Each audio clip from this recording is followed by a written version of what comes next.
We are live. All right. Good afternoon, everyone. Welcome to our August 22nd Licensure Subcommittee meeting. Ann and I appreciate everyone for being in attendance today. I know it's a challenging time for everyone. I was just thinking to myself, I've had to bounce from seems like one meeting to one project to another phone call just all day long as we're trying to get ready to start school here in our district. But thanks for attending. And we will go ahead and Kim, do you have the agenda up first or the minutes? There we go. We'll go ahead and approve the agenda for today's meeting and ask if we have someone who'd like to entertain a motion to approve that agenda that was emailed out by Kim.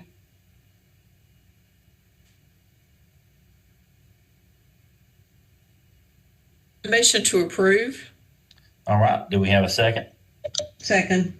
All right. All in favor, say aye, please. Aye. Aye.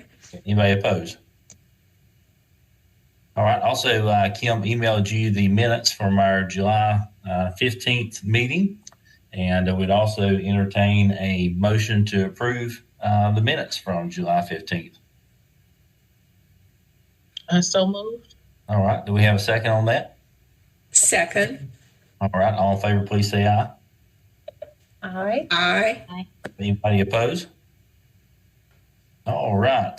So looking at today's agenda, I think we're going to come back and revisit the duration of license 1 and 2, along with looking at some measures of effectiveness.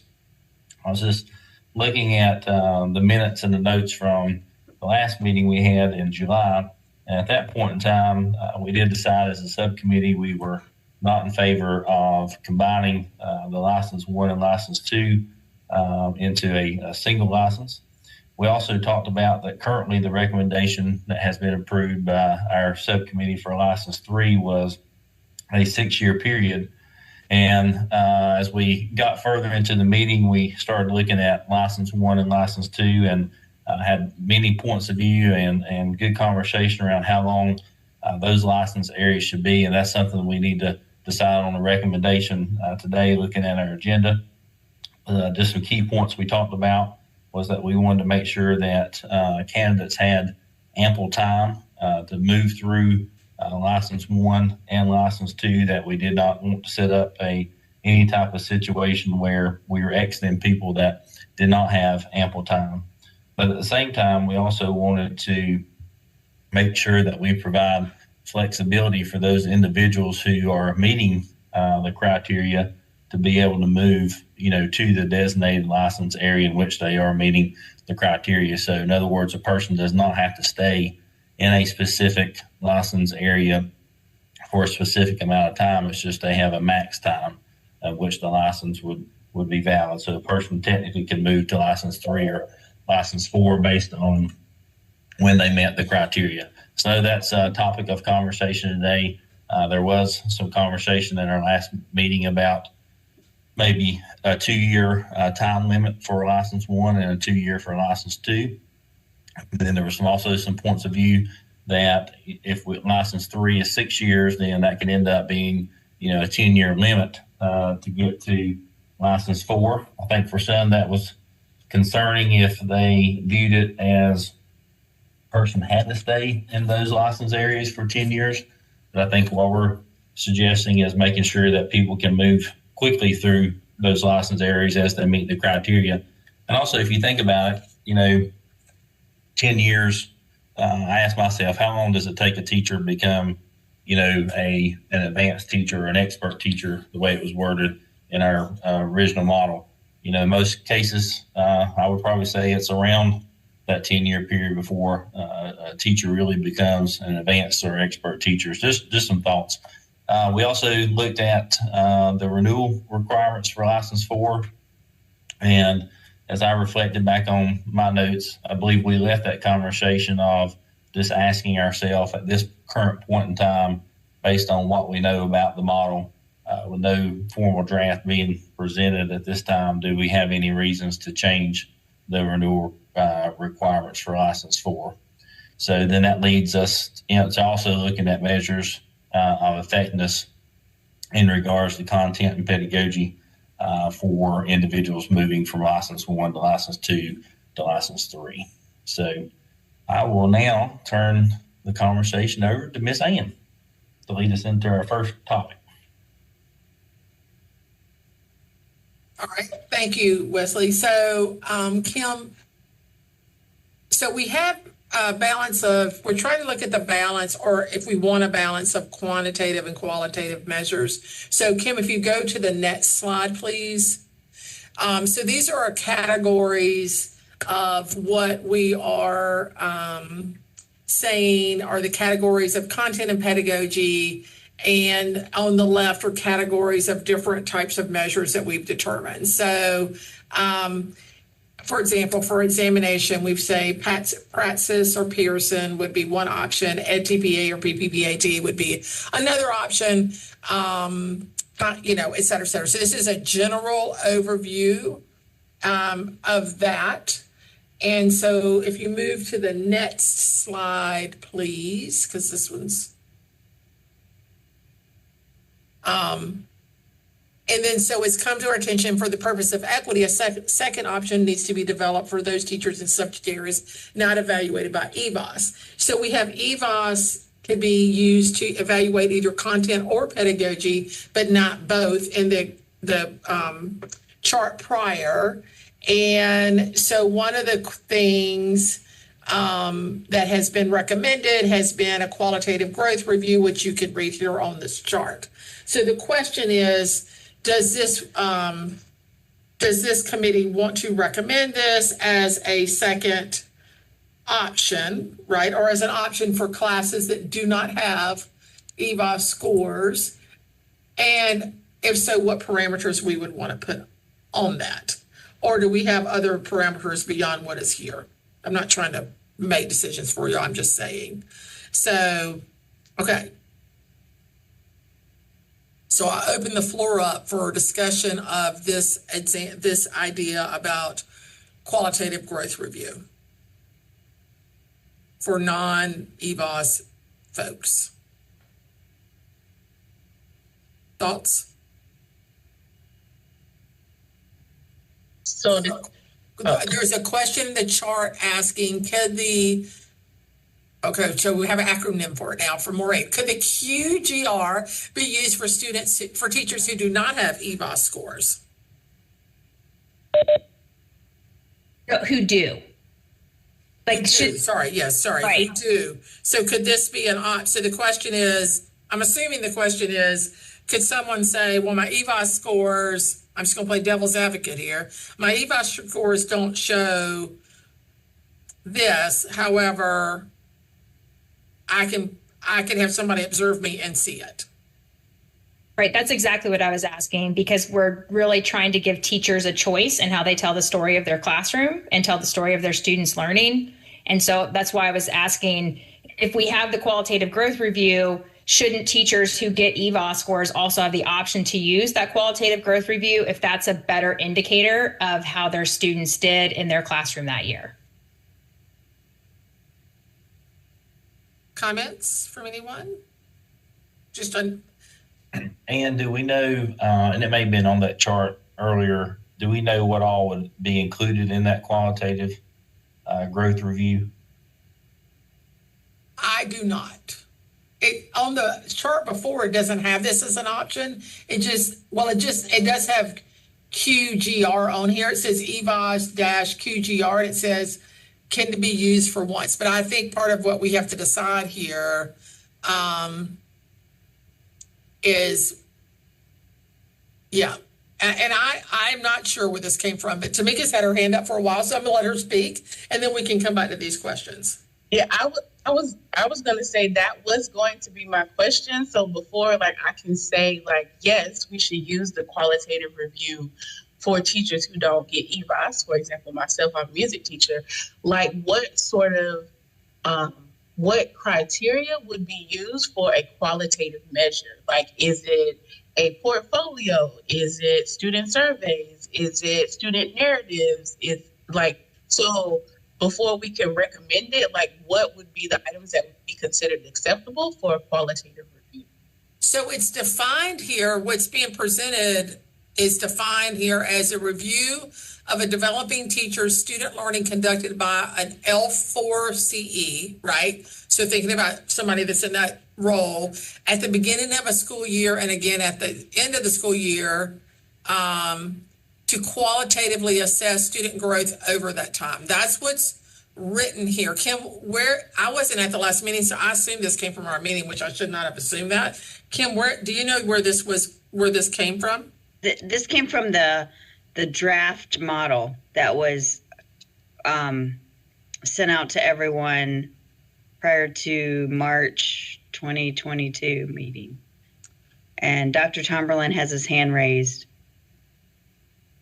Okay. I believe he would like to respond to that. I cannot see everyone. So,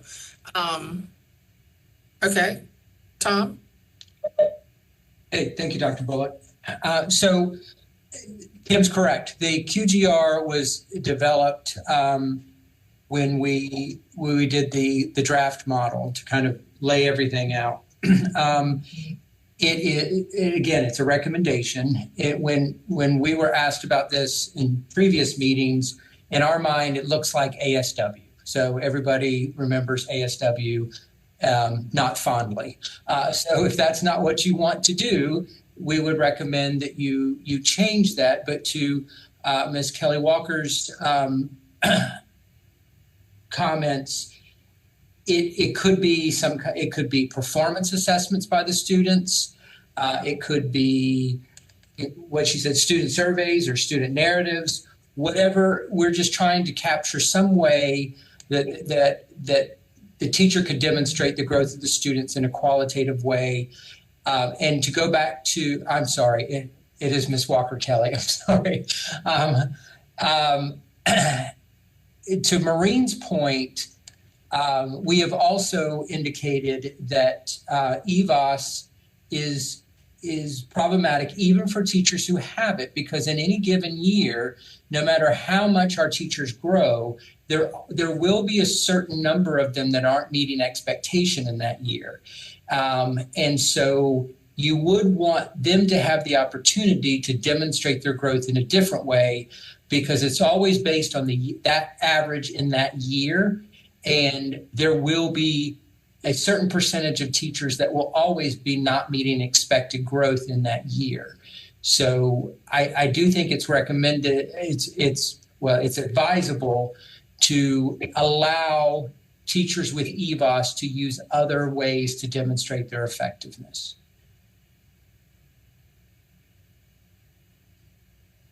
So Vivian has a question in the chat, Dr. Covington, excuse me, of about with teachers, like logistics, right? Like this is to the whole group, but anyone could comment on this if they want. Logistically, would someone could they wait? I mean, they would have to ask for this to be done, right, y'all? Like if I'm a teacher and I'm teaching 7th grade art, then I'm going to have to ask for this to be done. It's not necessarily my principal's going to say, you know, you need this done. I'm going to have to advocate for this for myself, the way I would see it. I would have to say to the L4 person, whomever I reach out to, I need this done. So if someone is thinking they might need an option to their EVOS, they would have to also have this done at the beginning of the year if we go in that direction. So I think there's some logistical stuff here that my mind goes to immediately, of course, because I think about you've missed a window if you don't have it done in the beginning, right? So that's going to be something that is going to be part of this. But what is the general thoughts on the idea of having this set up like this? What are some thoughts about this idea? What do y'all think? Maureen, I don't know if you have your hand up again or if it's just... I do. Okay. Thank you. So just a couple of things. So the first thing to kind of answer Tamika's question and then also your question, in the co-chairs meeting a couple of weeks ago, we actually discussed what the QGR would potentially look like. And really at this point, as we kind of came to the consensus that the QGR and the peer are both in there right now as kind of a placeholder or a proxy for something that we want to develop to ensure that there is another way besides EVOS for teachers to demonstrate their impact on their students and to tell the stories of their classrooms. And so I think it was Dr. Dempsey, but as I was looking back to my notes, I didn't write down who actually said it. But said that maybe what we should do is, instead of using the specific terms, qualitative growth review and peer, which make it appear that we already have something built out, which we do not, that we instead look at saying that we're looking to develop some different types of tools or different types of systems that would have the intent to review using student information and student data in order to show that kids grew in a school year, versus using these specific terms that make it appear we already have something built out. So that's just one thing I wanted to highlight and elevate there.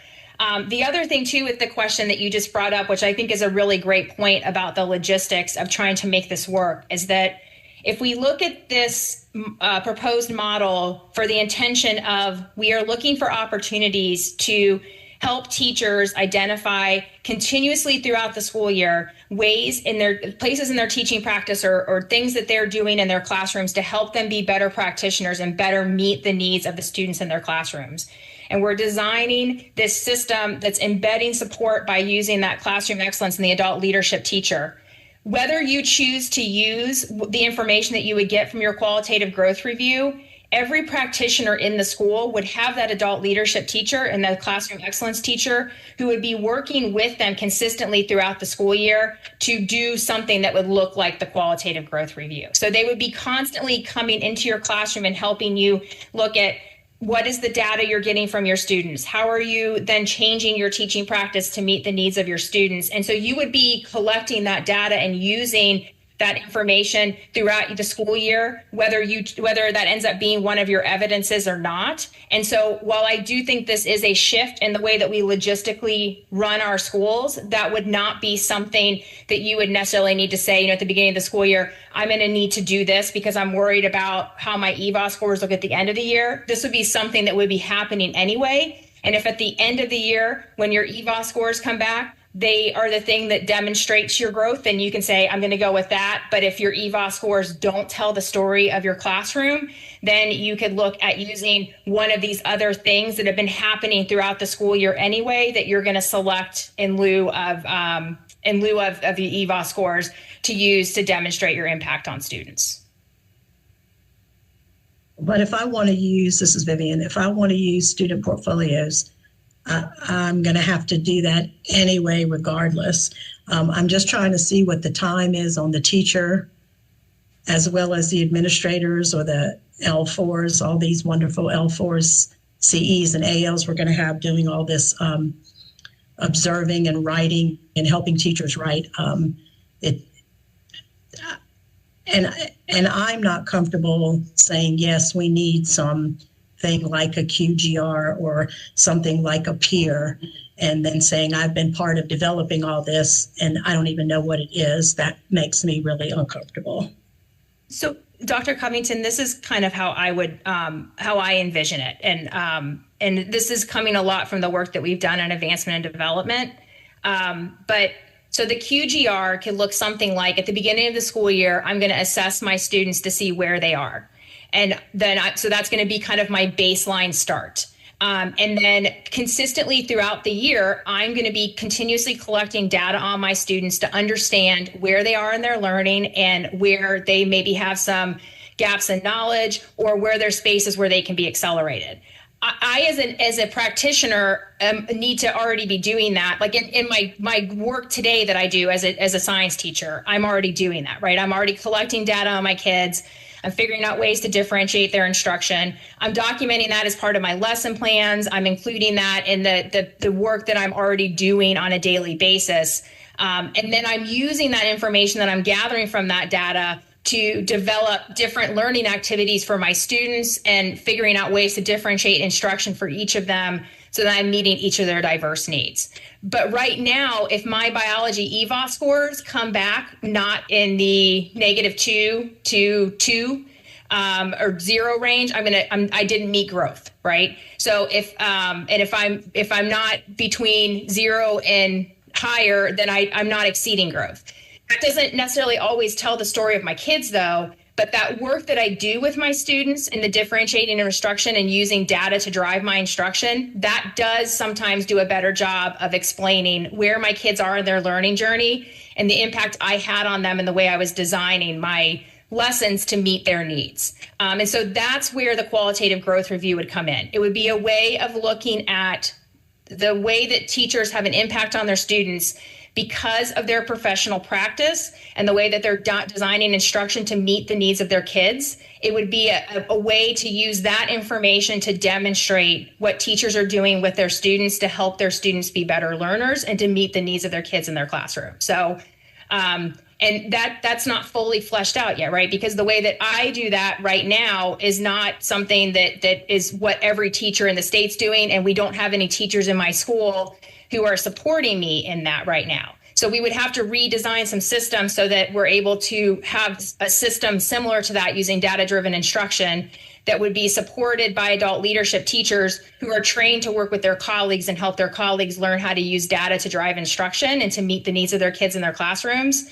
But so that's kind of where the needing to have the space holder or a proxy for some kind of system that we would use where we're helping practitioners understand exactly where their kids are and then how to design instruction to meet the needs of their kids. That's why we would need something like the qualitative growth review to be a placeholder or a proxy. And we don't have to call it the qualitative growth review. We could say that we need to have a system that helps practitioners understand how to understand where their kids are in their learning and then design instruction around their students' needs.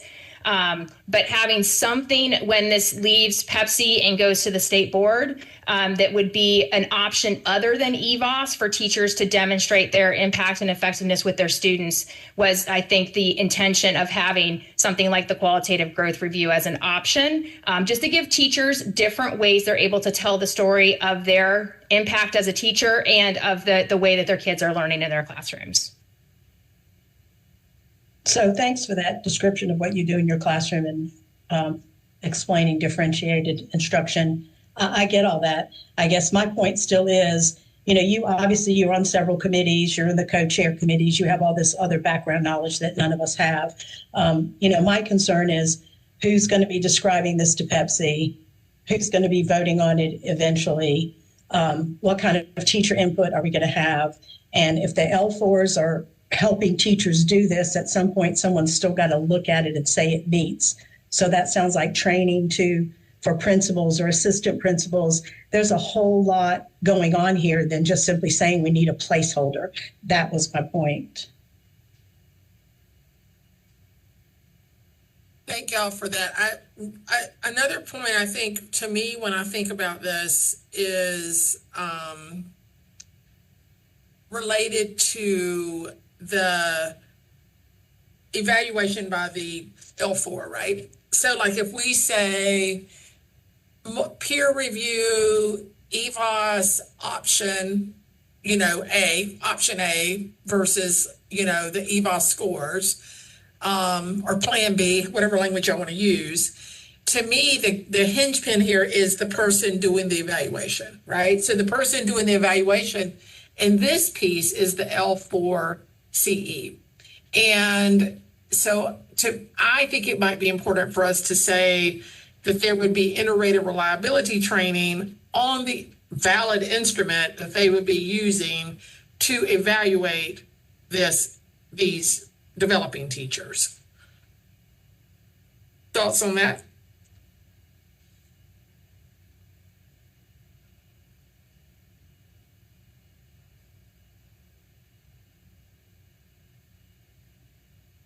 No thoughts? And are we saying that that the peer evaluation is also another option along? So the three options would be the peer, the qualitative growth review, and EVOS. Am I looking at that correctly? There'd be three as of now. Is that what I'm seeing? Kim, do you mind going back one slide, please? So you can see there's a peer category that has multi-observer performance review, and then there's an EVOS QGR. And I don't know that I don't know how peer is defined in this chart. Does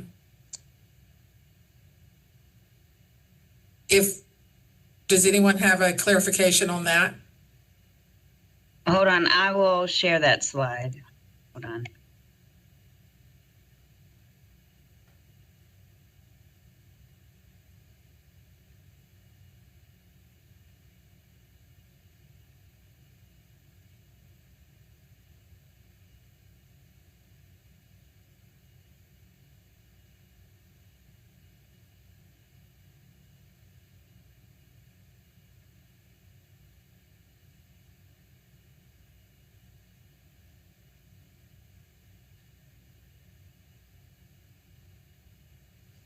Okay, so that's peer there, Kim.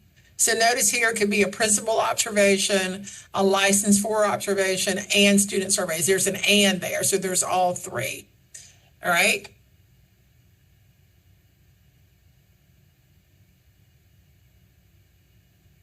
So is anyone thinking that why wouldn't we have the peer as an option for the EVOS?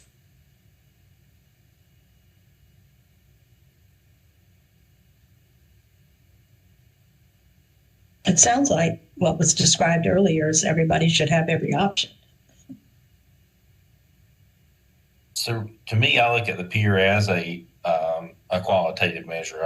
I may be wrong, other than the student survey data might be a little different, but I don't know. They seem very, very similar to me, and I personally would like every teacher to have every option when it comes to this model. As we know, the data from testing is not always what happens during the year, but then also think about enhancement teachers who do not have EVOS scores. Then they are limited to what I see as really just one option, which would be a qualitative measure.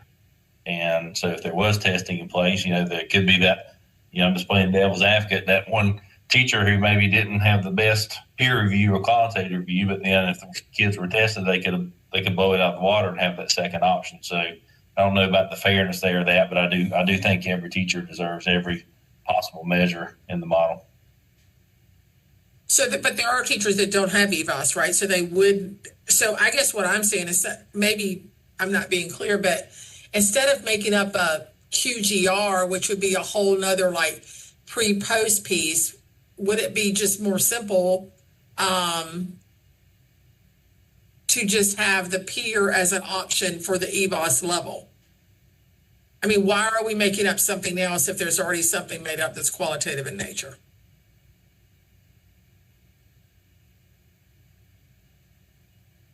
What's your pleasure? I mean, I think that's a good point to raise. I put in the chat like observations in effects, which could be quantitative and qualitative both. Right. Demonstrate teachers' effectiveness. So having an additional qualitative measure almost seems, and so and also unnecessary work, because then you would have to find, as people have mentioned in the chat, you would have to train people how to do the separate qualitative measure when administrators and other administrative staff in schools are already trained to use the evaluation instrument as a tool for student growth. And I think Melissa was after me.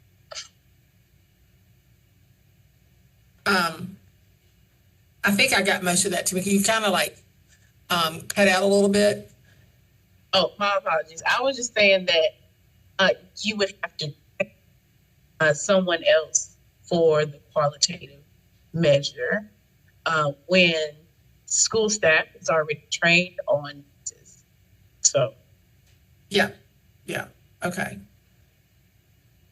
Other thoughts on thinking about using the peer measure as an option in the EVOS measure instead I'd of like making something to else? jump in. I've had my hand up for a while. I'm sorry to interrupt, but I just wanted to share some thoughts about this idea and the sort of thinking of like an either or with EVOS versus some sort of qualitative growth measure. And I think it's a false choice. I think that most states that have like a statewide type of EVOS measure that have, I think part of the concern we've heard in the past around how this is sort of listed out as like, let's say we're talking about the NESIS observation and evaluation, the sort of qualitative piece of that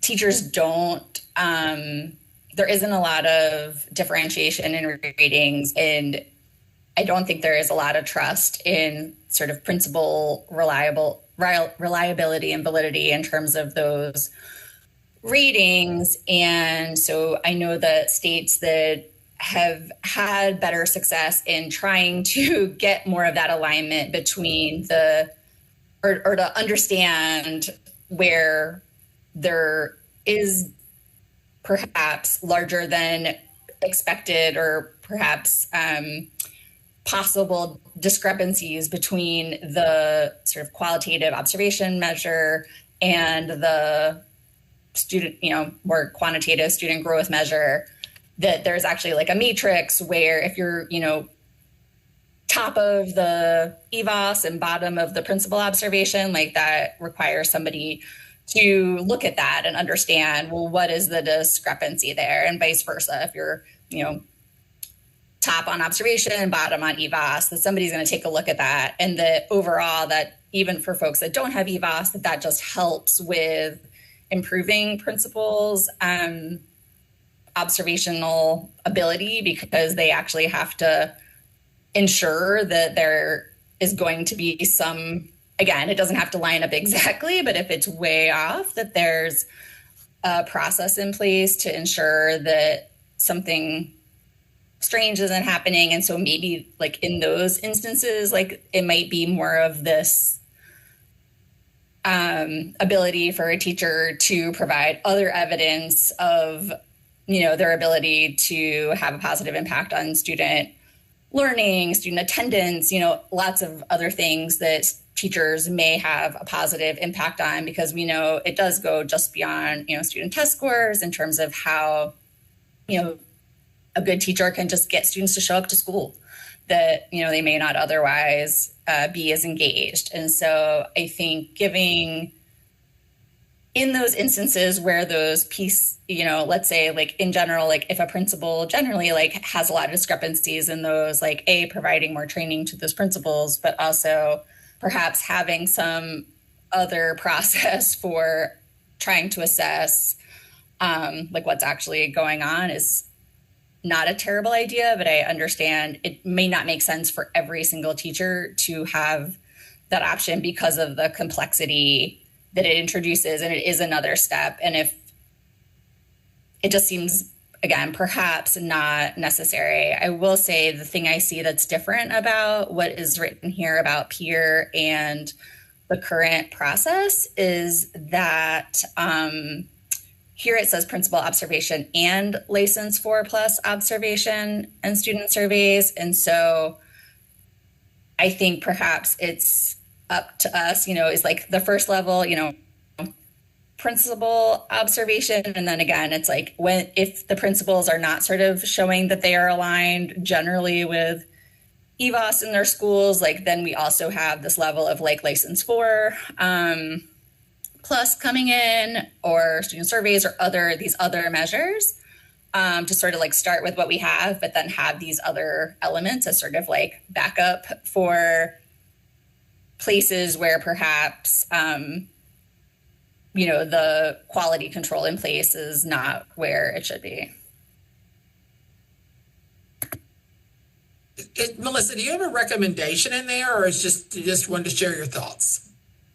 I thought that was clear, but I can restate it. So my recommendation was that it's not a either or, EVOS or peer for teachers who have both, that you look at both, in general, assess, and this is not just for licensure, but I think just across the board. So even if a teacher isn't up for licensure, that every teacher every year that you're producing EVOS and qualitative observation scores, that people are looking at both to see whether they align roughly. And if not, that there's this other process in place for teachers to, go to other evidence to first try to understand the reason for the discrepancy, and then to provide other evidence if, they believe that, because we have to sort of, the recommendation is that you would have to try to figure out why the discrepancy was there and to ultimately come to sort of an overall rating. And if in that process that teachers could provide evidence either through, student surveys or peer teacher observations or a portfolio or something else. And that clearly there would also be increased principal training involved. Principals are the ones that we're planning to continue have as the observers for NESIS observations.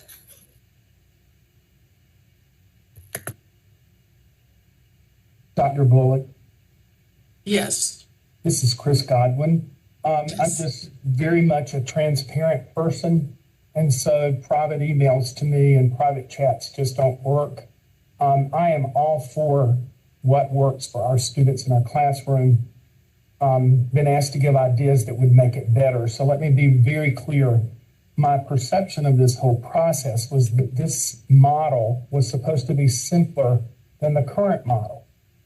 I'm still waiting for this model to be simpler because it is so convoluted and so congested with so many ideas. And so when we start working with our teachers to provide the reliability and validity of measures, we're asking them to even do the complicated work that even those of us at universities sometimes find even more difficult. And so I agree with you, Dr. Bullock, that I would like to look at what we have on the process now instead of to now, right before the ninth inning, add another measure that we're going to look at to ask our teachers to do. I worked with the ASW for many years in a school district, and it was negatively received. It was absolutely a burden, and our teachers didn't like it. And so I think that we need to be very careful and pay attention to those pieces as well. So that would be my comment. And I just think that there's a lot of pieces to it. And once again, we're continually told to wait for the implementation. And the implementation is, I think, what makes me fearful the most. Thanks. Thank you. Do you have a recommendation related to this particular? I appreciate those comments a lot, Chris, and about making it simpler, right, for teachers to. Do you have a comment related to QGR using the peer, any of that? Any thoughts? Well, I agree with what you said a while ago, and I think that why can't we use something that's within those pieces? And if it is student surveys, I'm not a great big fan of that, but if it's there, let's use it. And it seems like we're creating something now, and we're going to create another. Forgive me for lack of better terminology, but another monster for our teachers to jump through. And I just feel that once again, it's going to be something that our teachers are going to find burdensome, and it's going to be one more thing to do. And I think that that makes me concerned for the teachers that are there, that they're going to just, and once again, the smaller districts are going to have to deal with that. So, I think simpler is better. Chris, I agree with you, and we don't want the perception at all that we're trying to prevent teachers from being able to get to that license 4. And so the more simpler it is, then the more opportunities they have to hopefully make that achievement and higher. And then I also agree with you from a district standpoint. I mean, if the more complicated this is, the more resources that school districts are going to need to make this work when we don't have those resources now. So that is a concern from an administrative standpoint. And I appreciate that, Dr. Wood. And I was just reading Melissa Tooley's email, to where the impression was that were we supposed to make it simpler. I don't think we were supposed, maybe not simpler, but certainly not more difficult. And I think that we continually go down this path. And I think the confusion, Ms. Tooley or Dr. Tooley, is that if we continue to do this and we have things being done in private and things being done in public and things being done behind the scenes and things being said behind the scenes, it has caused this model to be a complete, I don't know, it's very messy. And it's frustrating, those of us who are on this committee, to continue to come to these meetings and we go around in circles or we hear something brand new again. And I'm like, when do we ever kind of settle this down and make this model something that is workable? If we're beholden to this model, then let's make it the best model. But right now, the way it keeps being shifted around and we're going to do this or it's supposed to be this, I just feel that if we go to public schools and we ask them to do the work that we're asking them to do on this QRG, I'm not sure that the school districts are going to be very happy with the process that we've created for them. And that's just my opinion, and I'm certainly probably wrong in many ways, but that's just my opinion. So I'll stop there. That's my soapbox. So Kim Creamer wrote in the chat, this model seems to be focusing on justifying qualifications to keep their jobs rather than qualifying teachers to do their jobs, which I think is a very great insight, Kimberly. Thank you very much. So one of the things I'll go back and ask is, we have EVOS scores, right? That is an option for people. They could use that. We need to come up, for where we are now, we need to come up with another option that's more like teacher grown, right? I don't know that anybody. So Kimberly, I want to ask you, do you think the pre-post that's being presented, I'm putting you on the spot, the pre-post that's being presented or the peer do you think that allows teachers to show that they're doing their job versus justifying their qualifications? I'm just asking. Yeah, well, again, and to get back at, I don't know if it was Chris that said it or some others, it depends on not just as labeling what it's going to be, but how it's going to be rolled out and implemented. And it could be labor intensive, right, for an existing teacher to compile all this and do all of this. And I mean, it's a lot once they're out there. So I worry in our efforts to increase access to the teacher pipeline by creating all of these other than EPP, traditional pathways, and then in our efforts to make them high quality, to be able to check up on it, was it, a good system? We're just going to chase more teachers away. So I think I'm with Chris. It's more to me now about how this is going to roll out, and I agree with the cautions that are going to come up in the NCACTI letter about the whole thing. But if it's going to be done, we need to be very careful that it doesn't end up chasing teachers away instead of bringing them in. And I probably didn't answer your question, but it depends on the rollout to me. Yeah, well, I think we can put that in we can make a motion about that, right? Something about the rollout. Like, does someone want to, let's leave this alone for a second. Does someone want to make a motion that this committee it wants the rollout and to be whatever it is that you want it to be, and put that forward as a recommendation? I mean, we can do that. We have that priority. So, Dr. Bullock, this is Vivian again. Could I get a clarification? According to this model, because I've seen the new, repurposed graphic too, and I'm not sure this is clear to me. If once you're at license 3. If you don't get 3 out of 5 years of positive, however we define that, are you then out of the profession? I would like a clear answer to that. I think that needs to come from DPI staff. Didn't we make a recommendation about this very thing at our last or second to last? We talked about the number of years they could stay in there, but I don't know, like if you don't meet that measure, what happens to a license 3 teacher? That's what I want my answer. That's the answer I want. But didn't we change it so it's not 3 of 5 years?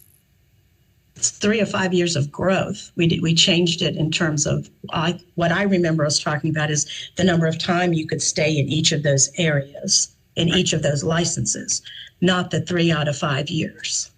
That was my understanding. I need someone from DPI to answer that question. This is Tom. So I can only speak to what happens now. If someone doesn't meet the requirements to convert the license expires. Now, that doesn't mean when you say, are they out? There's, in our current system, there's always a way back in. Well, I need to qualify that. Usually there's a way back in. But right now, as we talk about the license expires. And there's certainly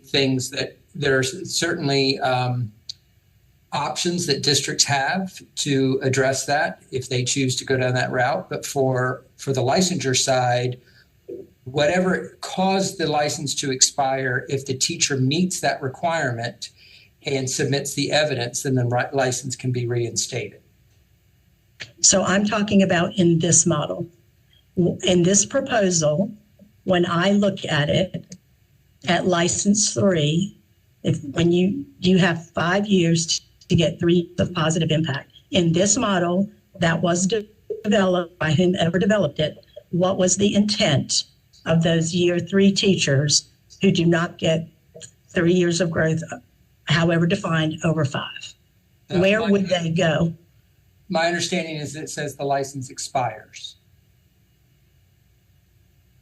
Correct. And now we're going to ask them to do portfolio and collect all this other stuff while they're still going to school, while they're teaching, while if I'm an L1 or an L2, try to keep my license.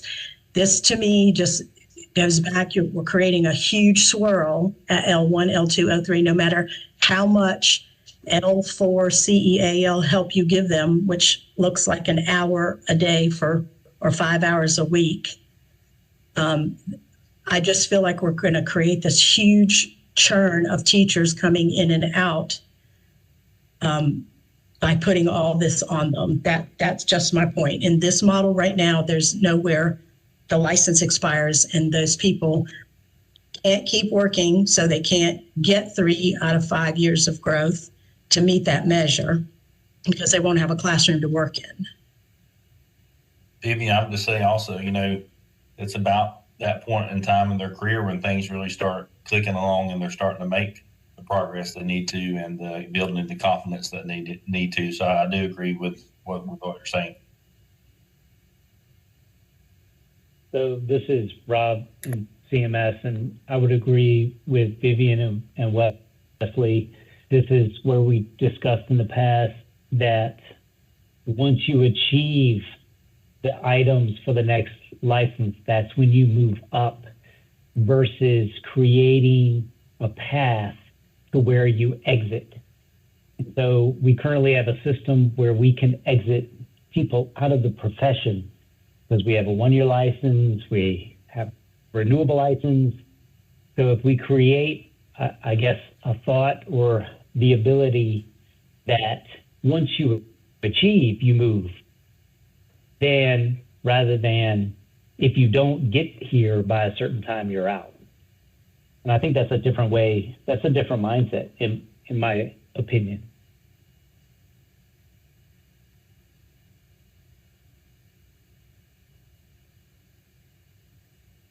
So I would have to agree with what has been said.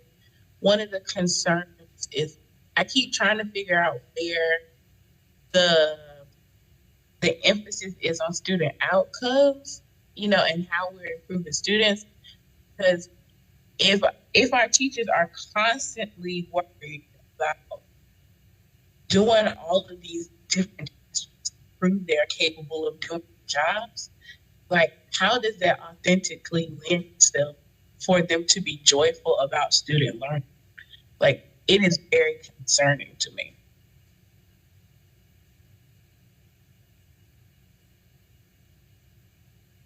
Thank you, Tamika. Is anybody else? I don't see anybody else's hand raised. Wait, somebody's hand's raised. Melissa's hand is raised. Yeah, I'd love to just jump in. So I understand all the points that are being made about, you know, it feels wrong somehow to say that, you know, this was your chosen profession and, you know, you've been working in it for 5 years and you know what, we're not sure that this is the right profession for you. At the same time, it feels wrong to let students have teachers that aren't actually delivering on what they need. And so I feel like we are spending a lot of time sort of talking about this from the teacher standpoint about, you know, what's fair to them, or about like the district staffing standpoint, which again is like a real thing. We need to have teachers in classrooms that are able to lead student learning. But I feel like one of our norms or rules or whatever is to be thinking about what is going to have a positive impact on students. And my understanding of why this, one of the reasons that the system was created was because, and I feel like I've heard some of the same people who are saying it's too much, saying that we aren't stringent enough about who we let into the profession. So I'm sort of just trying to put all of this together and sort of understand what it is we actually are want to do. It's like, on one hand, we think what we have now is wrong. We let in all these people we shouldn't. But then also, once we let them in, we really can't get rid of them because that's not fair. And so I thought what this system was trying to do was say, if we are going to let people into the profession who may not be fully qualified because we just don't have enough people right now to fill all the positions that we have, like that is just reality, then let's at least ensure that we have some safeguards in place to ensure that we are bringing those people up efficiency that we need them to be at to serve students well, and also honestly just their fellow colleagues, their fellow teachers well, because nobody wants to be working on a team with another teacher who's not getting the support that they need to move forward, or isn't sort of showing that movement forward if that indeed something they need to do. So I guess I struggle a little with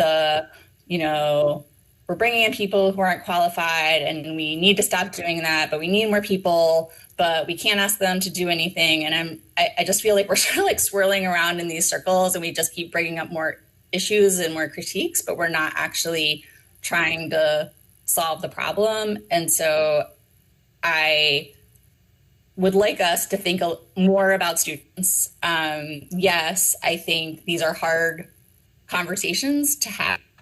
I think that's why the idea was that there would be multiple ways to both demonstrate competency throughout the different levels as you progress through the system, and also that there is support within the system, whether it's the PD dollars, whether it's, the coaching from more expert teachers. I think like that was the goal, that we're trying to provide more support in order so that it doesn't feel like this sort of arbitrary, like, well, you're on your own and figure it out, and if you don't meet it, you're out.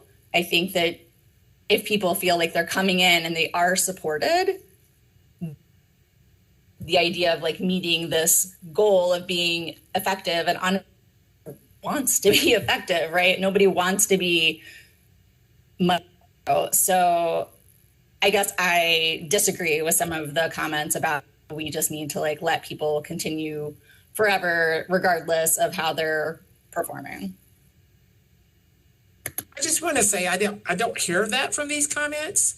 That what I hear is concern about the implementation and the lift of a teacher that's trying to do the best they can do in the classroom. I don't hear we should just let them stay forever. We shouldn't have standards. That's not what I'm hearing. What I'm hearing is concern about the model in terms of is it too convoluted, right? Which I'll take back to my comment about could peer be an option for EVOS, right? Could that be an option in that line around EVOS? Because how many options do we need, and are we making it too complicated? Which I think is a fair question, right? But I haven't heard anyone say that they want to lower standards.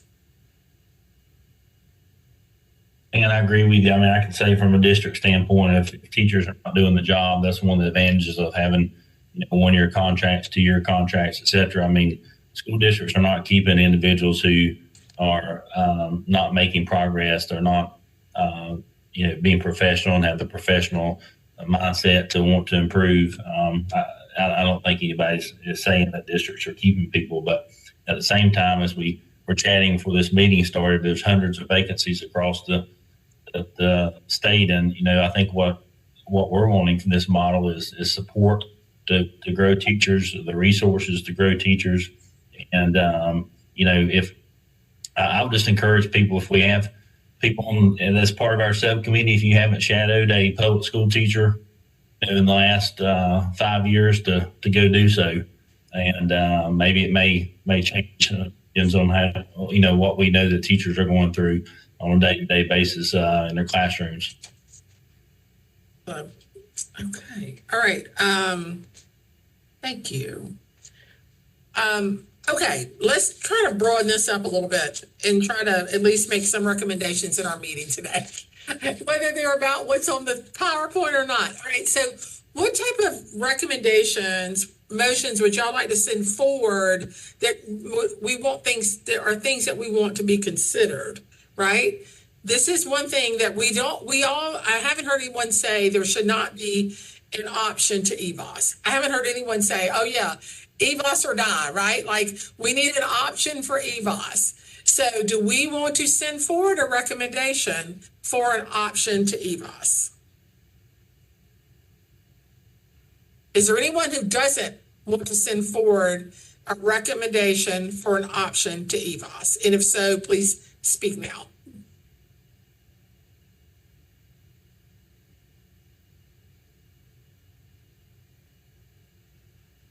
Thank you, Tamika. I appreciate that. All right. So what would we like to send forward as the option to EVOS? For now, we know that it's not perfect, and then we can send forward all the other things we want to send forward, like in the end, we want this to be simple. In the end, we want this to not be a burden to teachers. We want them to be able to do this while they're doing their job, right? Those types of things. What would be a recommendation? We have...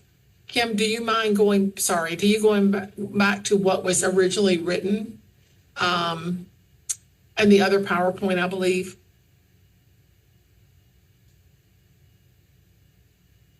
Thank you, Wesley. Have a great day. While Kim's doing that, do we have some options, in my opinion? We have the suggestion that's written, which is the QGR, which is a pre and post by an observer, a licensed for teacher. We already have the peer, which is another option, which is multiple things, the principal, the licensed for teacher, and surveys. We could make it be a pre-post test instead of a survey. Thank you, Sarah, for saying that in the chat. Or something else. So maybe we should take a straw vote. So here's what it says in the QGR. The QGR is like a pre-post observation from a licensed for CE teacher. The peer, from what I understand, it would be a principal observation, a license for observation, and surveys. Since this is more something that should be correlated more with EVOS, a third option might be a principal observation, a license for observation, and a pre-post test done by, or pre-post assessment done by the teacher that has some quote meat to it, unquote. All right, so I would like to, does anyone else have another recommendation they would like to, Tamika thinks it should be the peer, which includes the NECES instrument, right? Which is our evaluation instrument. So I'm gonna call roll, and I'd like you to tell me, do you think peer would work? Do you like QGR, or do you have another, we can add that later, but let's get to like where we are now. I just would like to get an idea of where we are now. So just to be clear, my recommendation is that we never use EVOS by itself. Like it should, I think, always be used in conjunction with something else, some sort of qualitative measure. Because again, I think if they are really opposite, that signals that something's not quite right. So, I see what you're saying. To me, that's another thing. Okay. To me, that's another piece. We're talking about the option of EVOS. If we want to talk about EVOS being different than just EVOS, to me, that's a second agenda item. Does that make sense? Sorry. So I guess on whether there is another option that by itself can replace EVOS, because I think there should not be another option that by itself replaces EVOS. It should always be EVOS and something else together.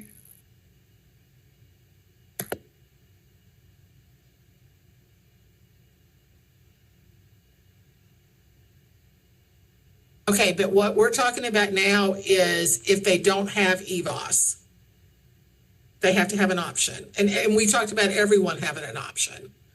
Agreed. Okay. But we were also saying, like, do we another option for EVOS? And I'm guessing, are we also deciding whether whatever that thing is that's an option for EVOS is the option for teachers without EVOS? Yes? Yeah, that's right. Right. Okay. But you said before that what I've gotten from the consensus from this conversation, and this is for me, is that if you didn't want to use your EVOS scores, you could always use this other option, whether you had EVOS scores or not, right? So it's like totality of everyone.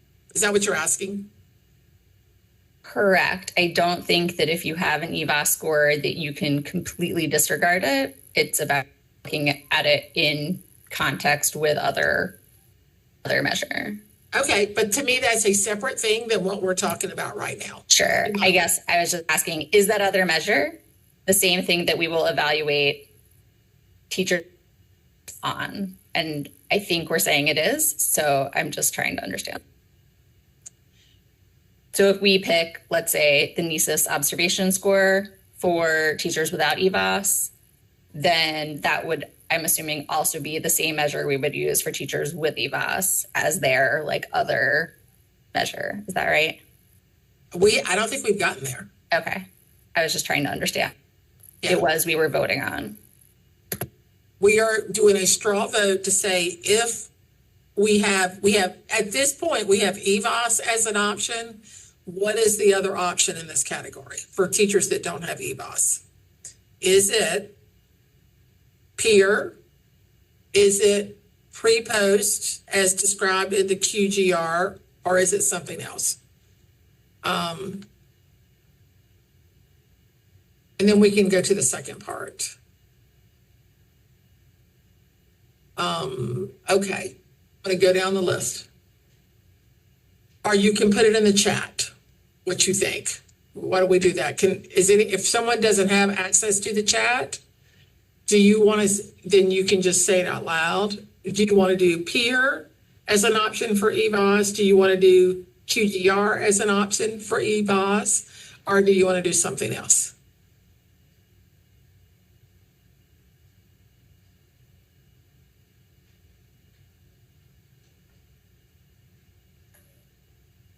One more. Sorry. So peer school leader observations and classroom excellence and adult leader teacher observations and student surveys.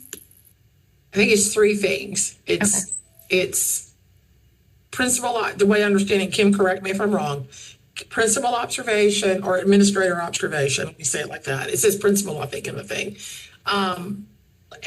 Four LE teacher, a four teacher, CE teacher observation. It says and surveys. That's what it says. It has the descriptor and in there.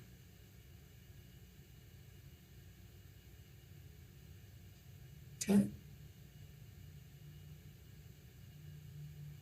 In the chat, I see nothing but peer. Would someone like to make a motion? So moved, Dan. This is Chris. All right, that's a motion. Do we have a second? Sarah Koenig, a second. Sarah, thank you. Before we vote, can I ask a question, Dr. Bullock? So are we saying that we would? Can I just say it so it's in the record? Now it's time for okay, go ahead. Go ahead. No, I was just wanted to make sure I understand before I vote. Are we saying that this, if we vote yes, that it would only be peer, that would be the only other option? Teachers would not have an option to use anything else to demonstrate their impact on students. I just want to make sure that I understand clearly. That is what you're voting on. That is correct. For now we can go back because Maureen asked if we could go back and say something else about the EVOS part. We can go back and add that. So that is what we're saying.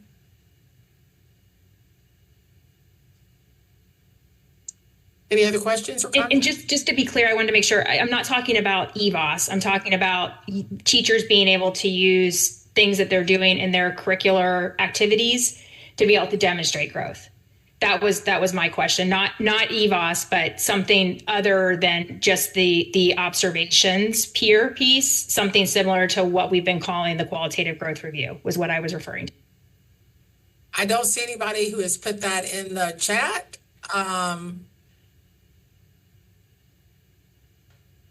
What I see, the motion at the table is about using the peer as it's written. Go ahead. Someone else had a comment. Oh, that was me, Tamika. I was going to say already in the current LEASES instrument, you can use qualitative artifacts to demonstrate student growth.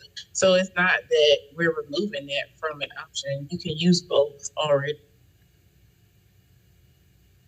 I mean, it would also could be part of the observation, right?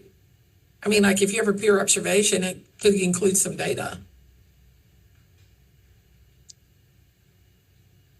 That's correct. So, all right, we have a motion, a second on the table about using peer as an option in the EVAS category. Doesn't mean there couldn't be others if y'all want to bring them up as a motion, but the question is, but for now, that is what is on the table. Kim, how many voting members do we have today?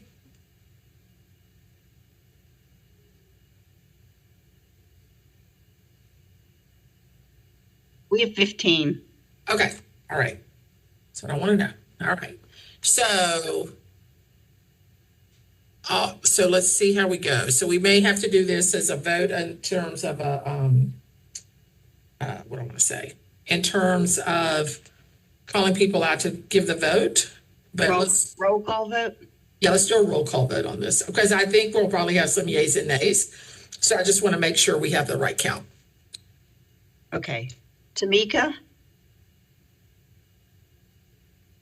Yay. Sarah? Yay. Kimberly? Sorry, yay. Melissa? Yay. Maureen? Yay. Chris? Yay. Alvera,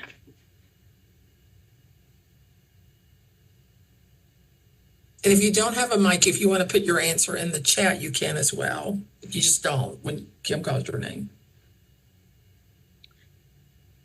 okay. She said She put it in the chat. Do you see that? She did. Yeah. Amanda, Yay. Brad, Brenda, Yay. Catherine, Yay. Dyson, So, I can come back to Dyson. Virginia, yay. Vivian, Yes. Rob,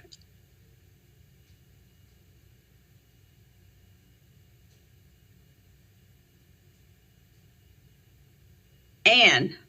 Yay. So there's 16. I didn't count you. I'm sorry. It's okay. That's all right. All right. So motion passes to recommend that peer be an option for EBOS. Okay.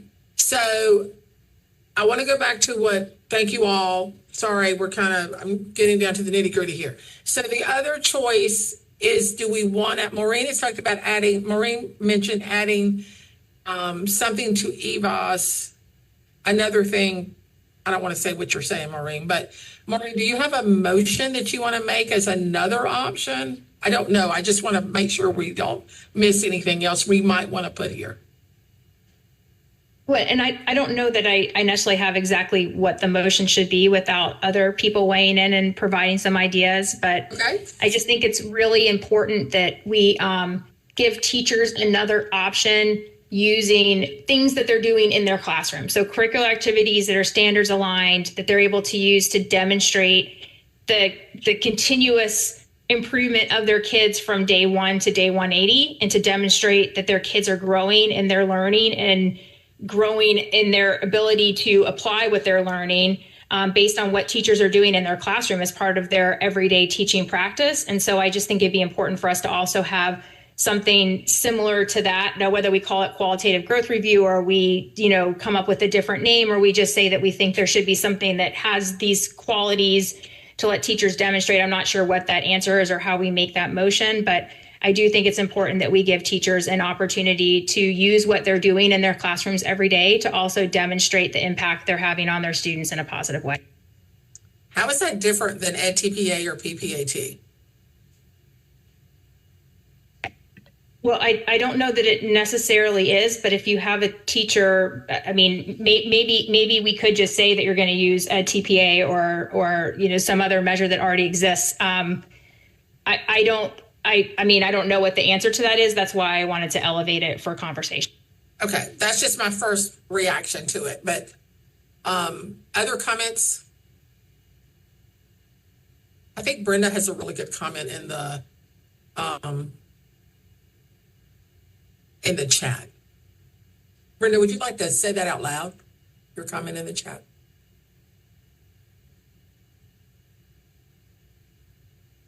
I don't know if you have access to audio.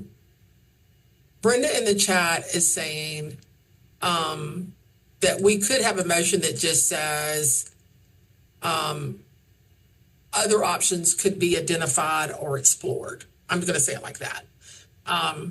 That we realize that there may be another option, or maybe one that's above that could also be used in this category. That's more than what she has in the chat. Thoughts on that? Which I think gets to what Maureen is saying as well.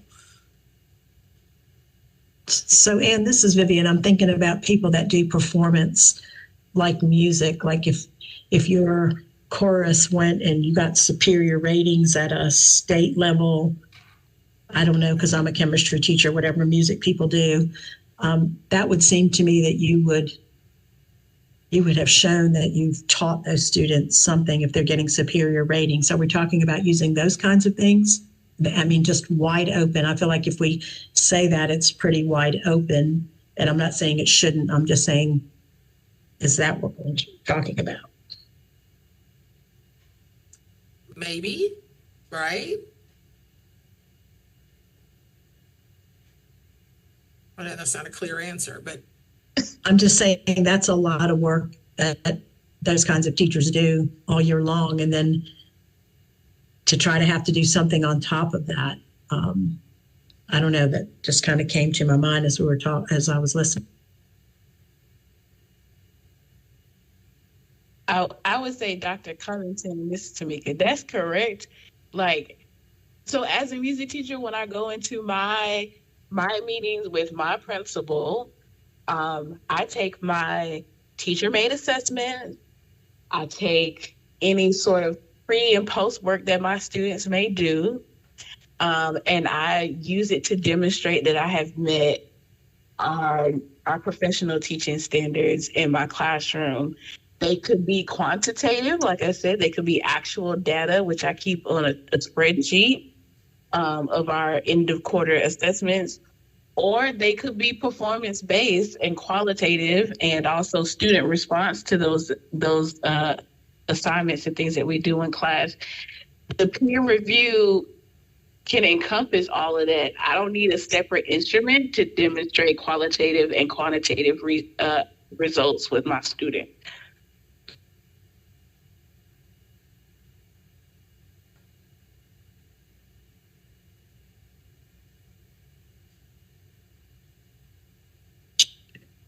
Vivian, does that answer your question?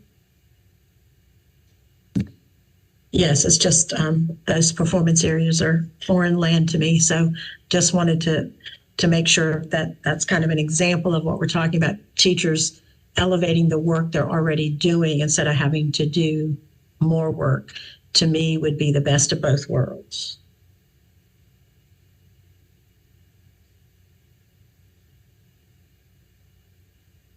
Do you think the QGR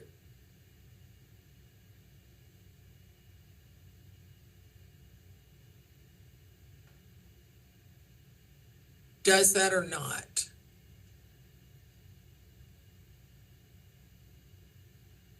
Dr. Bullock, this is Maureen, if I can make a comment real quick to your question. Sure. So one of the things that I think is really different about looking at the QGR or whatever, metric or indicator we decide as a subcommittee would be a good recommendation, is that it also includes support. So as you're working on developing the data, the things that Tamika was talking about that she does as a music teacher, to get to the point where you do get that superior rating that Dr. Covington was talking about, I think it's really important that in the QGR, it would give us the opportunity to also kind of frame out how teachers would be supported in getting to that point, right? So going back to Melissa's comment a couple of minutes ago about, there's no teacher that wants to not do a really good job as a teacher. Like, we all come into education because we want to be good teachers. And now having the ability to help teachers in a very systematic framework way where all teachers would have access to a CE or an AL teacher that would be able to come in and help them understand, like, how do I take that data from a pre or post assessment and analyze it to understand where my students are in their learning journey? And then how would I take that information? Sorry, my dog's barking. How would I then take that information and translate that into changes that I could make in my teaching practice that are going to benefit my students? I think that's another critical piece, which is why I said, can we add something about supporting teachers? I think that's the real critical change that we have an opportunity to make that helps us meet the needs of kids in our classrooms by designing a system that includes that support piece, which some schools and some districts already have, but not all of them necessarily have. But how do we redesign education and change the system so that we're supporting our teachers so that they are able to meet the needs of the students in their classrooms in a way that works really well for the teachers? Because just as Dr. Covington said, we don't want to add extra work on the teachers. We want to design a system that helps those teachers grow in their professional practice as part of what they're already doing in their professional practice. But if you go back to what Tamika said, that's what you're doing when when you go and doing your evaluation with your principal. You're already showing those things. And I don't disagree that that's what we're already doing. But my point is there are some teachers that are really good at doing that on their own. There are other teachers that while they may want to do that, they're not really sure where to start. So having a system that's designed to support them in their ability to understand how to gather that data and then how to use that data to improve the educational opportunities for the kids in their classroom, that's the piece that I think we have an opportunity as we redesign this licensure system and we include these 2 new advanced credentialed positions that are there to provide support for other teachers in their building. That's where I see that we have a real opportunity to change the way we are supporting teachers so that they have better tools and they better understand how to help the students in their classroom. I am concerned about, I think teachers can show different things, but I do think there's a question about, I'll go back and say it again, the reliability, iterative reliability, validity of what they're showing, what's enough, what's too much, what's not enough, who makes that call? Is it just become a process of doing something and somebody's not gonna, like if say they don't show growth, but they show what they've been doing to try to make growth through their own pieces, is that enough? It's been a lot of responsibility on somebody to make a decision that may not want to make that decision, that typically doesn't want to say no to somebody being in the classroom, all of those things. So I'm quite concerned about looseness on this for equity reasons across classrooms and across districts and across what we're doing. So I do think that because I do think there would have to be a lot of training for an L4 CE to say, okay, it's just like anything else. Okay, here's my exit ticket, and I'm going to show you that they knew the answer to these questions. Is that enough? I'm not asking anybody to answer this question. I'm just using this as an example. Is this a quality data gathering piece by the teacher? So, yeah. So, I do think that, and I actually think, Melissa, based on what I think a lot of teachers, if we gave them the latitude to use their own estimates, I think a lot of teachers would do it. I don't think it would be a few. I think it'd be a lot. So I think this isn't fleshed out enough for Wouldn't people only use it if they felt like their peer score wasn't sufficient? But if we don't put things in order and say, it's this, and if those 2 don't work for you, then you have this third option. That's what I think. Yeah. That's a different statement than like, here are your options, right? That's a whole different, and I'm not saying that what teachers would create, but there has to be a training or understanding of what's enough and what's quality. And there's a lot of pieces here. And that's why I'm wondering about task 3 of EdTPA or whatever task it is under PPAT. I'm just thinking out loud.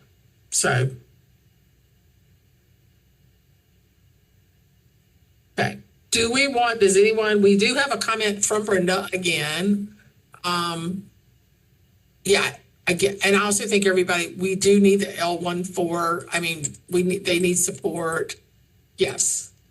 We do have a comment from Brenda. Do we want to I'm going back to find it, sorry.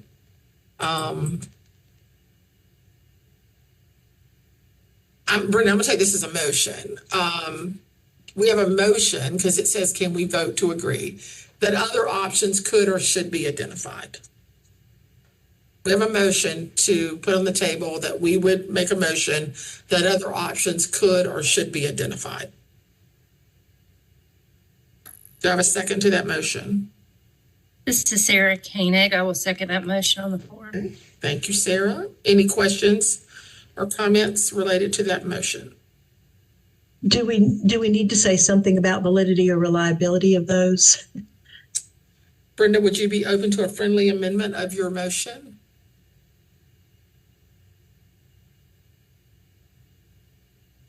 Is Brenda still here? Yes, okay, thank you, Brenda. Vivian, would you like to offer a friendly amendment? I would like to offer for you to restate it with my what I suggested. Okay, let me see if I can do that. Okay.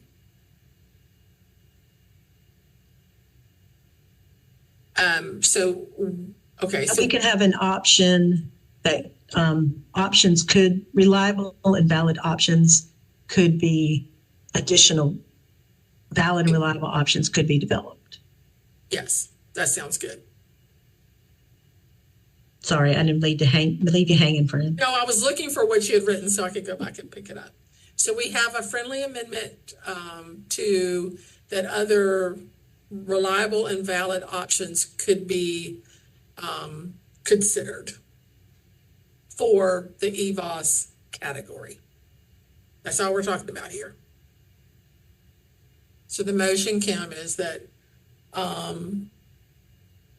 other valid and reliable options could be considered for the EVOS as an option to the EVOS category.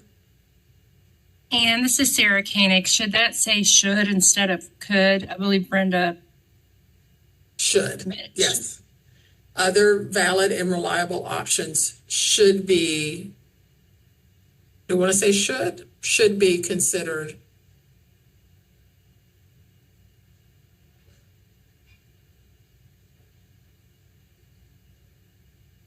I'm thinking we would say could be identified, because it may not be.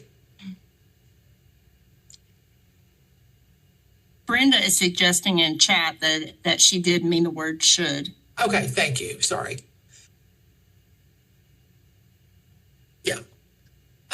So we have an option. Sorry, I haven't. That's okay. I haven't been able to get on audio. Anyway, yeah, I would just argue for the word should. Obviously, if they can't, they can't. But I think the point that we're trying to make is that we're trying to move away from a system where teachers have only one option for evidence, right? And so Yes. that's why I would say should is just a little bit stronger than could. Or Okay. Sure. It's your motion, Brenda. I'll go with it. Friendly amended by Vivian. So with the motion is, and I appreciate the amendment. Thank you, Vivian. yeah, no, it's fine. The motion is other reliable and valid options should be identified for the EVOS category.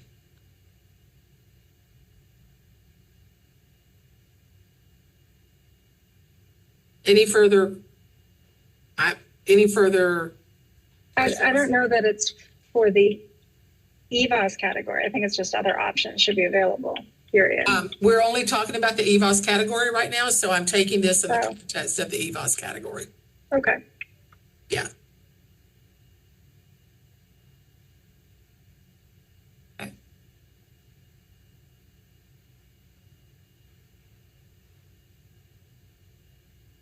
Is this for teachers not evaluated using EVOS? Is that right? Remember, we talked about that our options are options for everyone. Okay. I'm just reading the qualitative birth review slide. And so I just wanted to, but this is sort of in place of EVOS, or this is just generally? This is in the EVOS category. Okay. I mean, that's what our conversation's been about, even though, I mean, I know some people would like this to be in any category, but I'm not sure that's in the context of this conversation, we're talking about EVOS. That answer your question? Okay, great, thanks.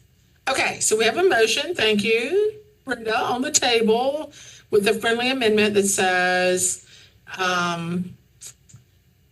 other reliable and valid measures should, or options, should be identified for the EVOS category. This is Sarah Koenig. I would like to second that motion with the friendly amendment that Ms. Berg suggested. Okay, thank you. All right. Any further discussion or questions? Okay. This is Tamika. I do have a question. Do we know what some of these other options would be before we vote on them?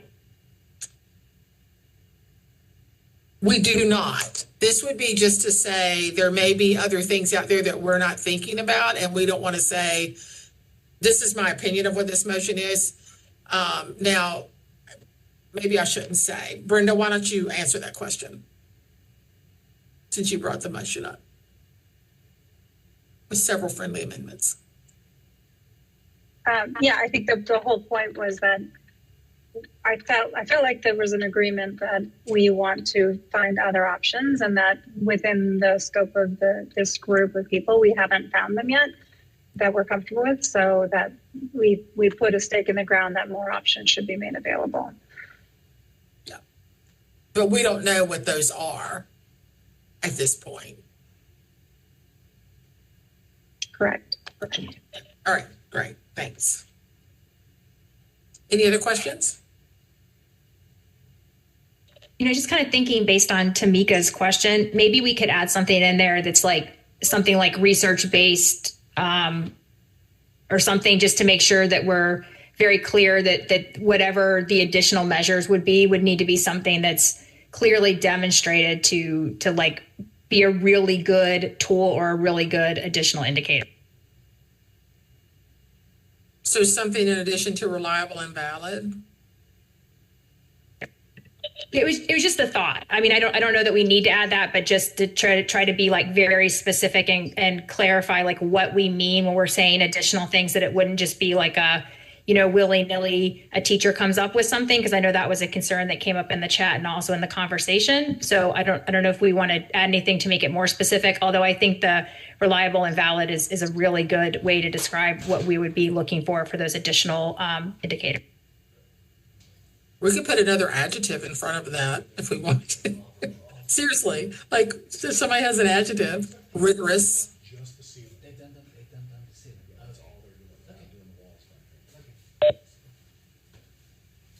I offered evidence-based. That's the federal language used, and would make it to use different types of federal funding to fund this type of effort. So that would be my suggestion.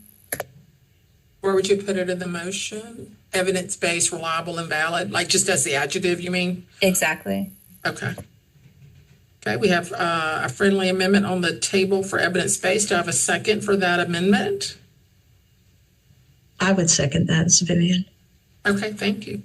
Okay, so we now have our third rendition of our motion, or maybe fourth. Kim, can you read it back? We might need to help you. Okay, I'm trying to write it. Okay. Evidence-based, reliable, and valid options should be identified for the EVOS category. Is that correct? I believe that's correct, Kim. Good job. Anybody disagree that that's not the correct piece? And it was, the motion was made by Melissa and seconded by Vivian. Is that correct? For this round. Yes. The original motion was made by Brenda. Yes. So, yeah. Okay. Right. Okay. Right. So, all right. Any other questions before we vote again? Okay. Kim, you want to call the roll for this vote? Tamika? Aye. Sarah? Aye. Kimberly? Aye. Melissa. Aye. Maureen? Aye. Chris? Aye. Alvera? I believe she had to leave. Oh, okay. Brad? Aye. Brenda? Aye. Catherine? Aye. Dyson? Virginia? Aye. Vivian? Aye. Rob? Anne? Aye. Sorry. Here's Rob. We're fine. Aye. Thank you. We have all yeses. Okay. We're 2 for 2, y'all. All right. We're still on the same item. All right. I hate to ask this, but is there anything else about this category anybody else wants to make a motion about?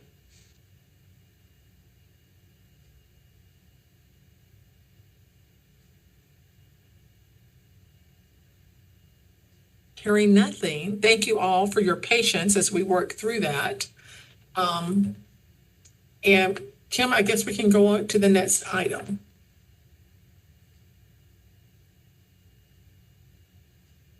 So, duration of license 1 and 2.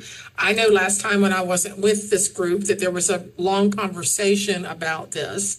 So, is there a motion of any type related to the duration of license 1 and 2? Am I correct in remembering that it was, I can't remember if it was decided by y'all where we landed on terms of keeping them together or pulling them apart? So in the last meeting, we voted not to combine license 1 and 2. Okay, so let's start with license 1. Is there a motion for the length? Was there a recommendation in the last meeting of the length of license 1, or this is just where y'all stopped?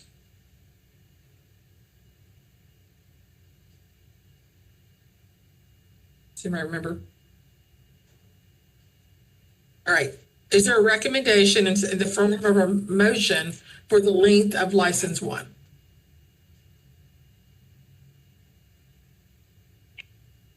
So I think it was in the last set of minutes or maybe the month before that we talked about the length of maybe license, maybe 1 or 2 being 2 years.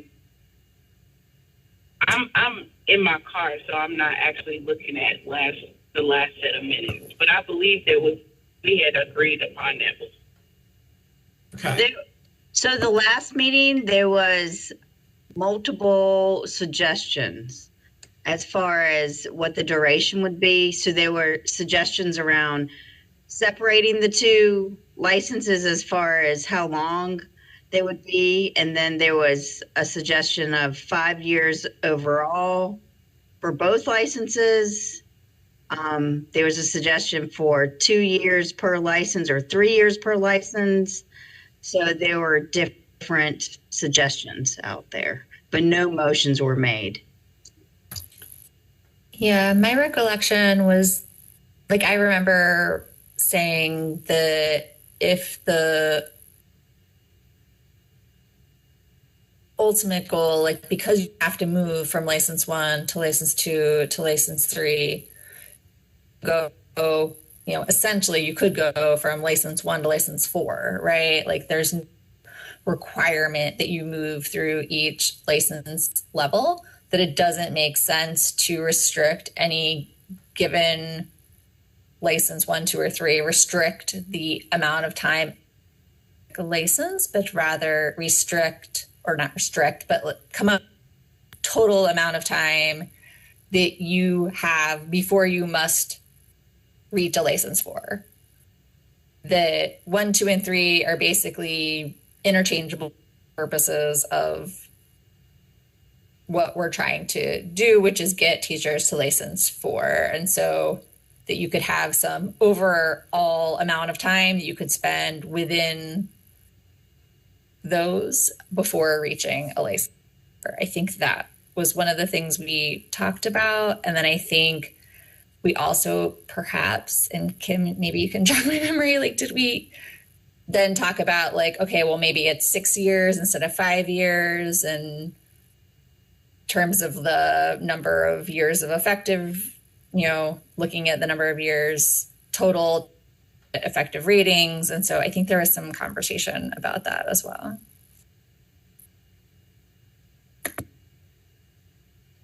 Okay, does anyone have Melissa, oh, sorry. Melissa, are you talking about for license 3, the 6 years? I think that was a recommendation, and that was officially voted on. Okay. All right. So the 6 years for license 3 has been set. Okay. And so then in the last meeting, I thought then we were talking about like whether it's 6 years for any of those licenses total. So you could come in and spend 2 years in license 1 and 2 years in license 2 and 2 years in license 3, or you could spend 4 in license 2 and 2 in license 3, that it doesn't actually matter, but that you have like 6 years to get to license 4. That was I think that was one of the conversations, but nothing was decided upon. Yes, exactly. Not that was voted on, but exactly that was a question. Right. So this, thank y'all. That's very helpful. Okay. So does anyone have so we know that license 3, I think the best part of that was to be reminded license 3 is, Kim, did you say 6 years? Yes. Okay. License 3 is 6 years. So the question is, what is our recommendation for license 1 and 2? And we said at the beginning, it was said that this group decided to separate those. So we need a recommendation for license 1 and a recommendation for license 2, or do we want to have the same length for each? And somebody make that a motion. Somebody have an idea, a motion that they'd like to set forth for the length of license 1 and license 2? Go ahead. I can make a motion. So I'll make a motion that the total length of time one can spend overall from license 1 to license 3 is 6 years. Say that again, please. Yeah, I'm not sure exactly how to phrase it. The maximum length of time someone can spend teaching prior to obtaining a license 4 license is 6 years. So this group already decided that license 3, the recommendation was that alone is 6 years. Correct. So if you came in with a license 3, you would have 6 years to move to license 4. If you came in at a license 1, you would have 6 years to move to license 4. If you came in at a license 2, you would have 6 years to move to a license 4. All right, so there's a motion on the table. Do we have a second for this motion?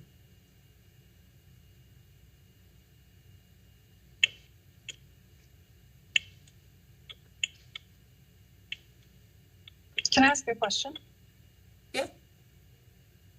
Did I read that I don't think it was this committee, but one of the committees said that license 1 would not be the teacher of record, which I think is not a good idea when we already have the apprentice option. And there's a tremendous amount of cost that goes with that. But if that's true, then you have somebody who's not actually directly instructing, or should I say directly responsible for students. And then they could just languish there for 6 years and then exit. So I think we need to understand that better. Again, I would disagree firmly with license 1 not being a teacher of record, given that we've established an apprenticeship option. But if that is the case, and that is what the group is going to go with, we should consider that concern. But otherwise, I really like this idea of saying you could be 1 year in 1 and 2 years in 2, and giving that flexibility. I think it's a good idea. Yeah, and I guess I was thinking that license 1 was a teacher of record, but yeah, it would be helpful to clarify that.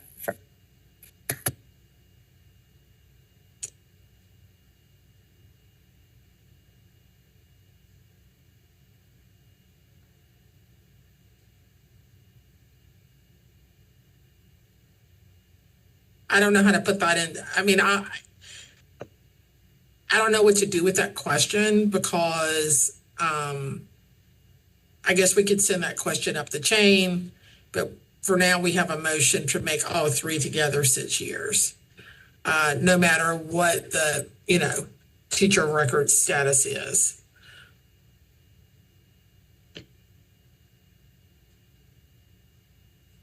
So it looks like I'm just looking at an old version of the proposal, which says that this one is co-teacher of record. Not exactly sure what that means in terms of getting a effectiveness rating. So if I'm willing to amend my motion, I guess I'm just trying to understand whether you in fact would, as a licensed one teacher, be sort of receiving effectiveness ratings as if you were the teacher of record, or how that even works.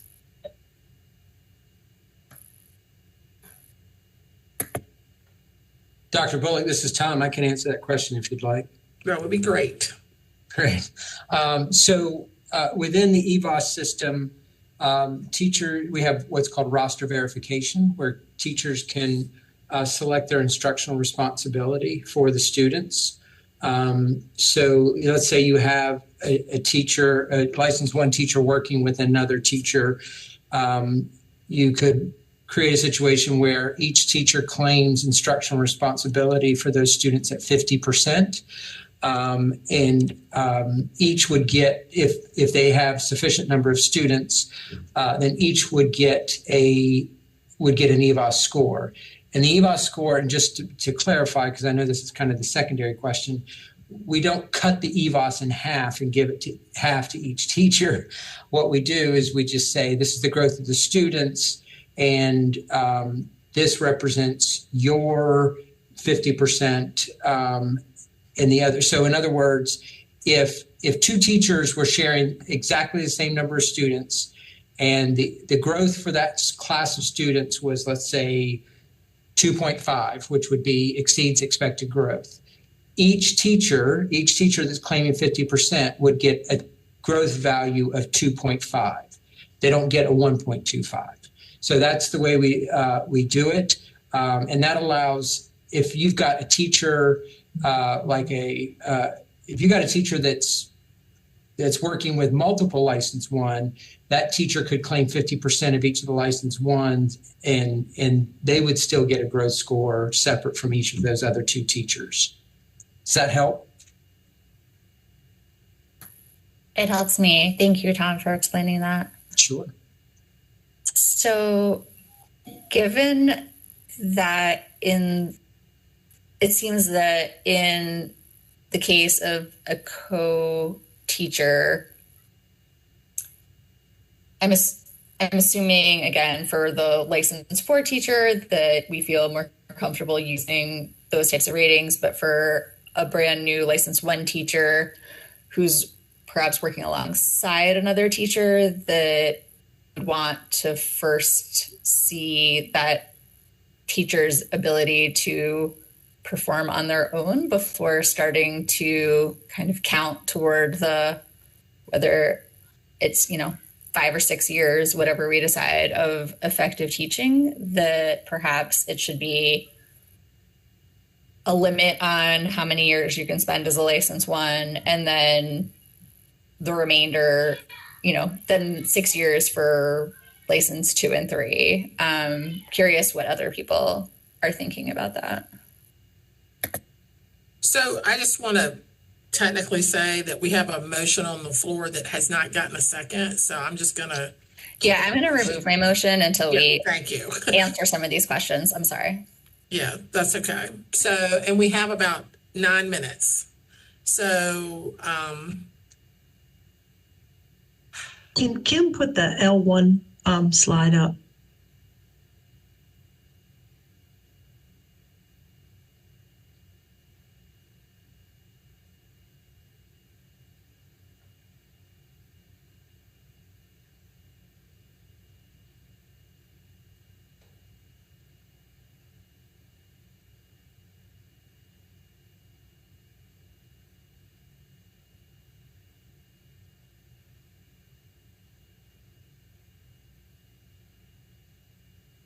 Kim, are you doing that?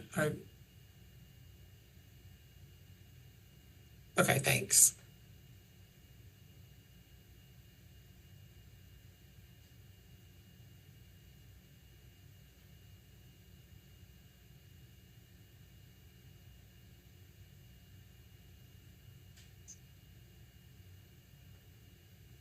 So the L1 slides up. I'm saying that mainly since Tamika's in her car, I want her to know. Right. It says in-class supervision by advanced teacher, adult leadership teacher, minimum 5 hours a week. Co-teacher of record must observe and or co-teach with co-teacher at least 1 hour a week. Must be in the SPE approved teacher support, initial beginning teacher support program, and I guess I stands for initial. And support by the sponsor from the MOU, from an EPP. And there may be something else down there, but I just can't see it. This is Virginia. May I come in here a minute? Yes. I'm thinking about the current model, with our permit to teach and emergency license going to residency, and the old model with the lateral entry, and the challenges that each of those has had through the years. And would anybody be opposed at having 3 years on each of these? 3 years, up to 3 years in license 1, up to 3 years in license 2. And if you make it through those before to get to license 4, awesome. But it's just based on all the challenges that new teachers have. I think that going back to that, because again, I'm sorry to bring so much stuff in here, but our current CTE, a restricted license, has a 3-year span, and I see a lot more success with those. And it's, and at the present time, it's harder. We are losing the permit to teach teachers because they don't qualify for an emergency license necessarily. And a year goes so fast by the time they try to get themselves enrolled in a program and basically qualified to be in a program. So my recommendation would be 3 years for license 1 and 3 years for license 2. And then 6 years for license 3? We have people... Total years before you have to become a license 4 teacher? You could, I think 10 years within those 3 would be sufficient. I have seen, people that come in with a lateral entry that expired, then they move into a residency license. And, there's been all kinds of situations of people that have come back, gone away, come back, and it could be 10 years or possibly more in some cases, but I'm not opposed at having 10 years to get through those 3 licenses.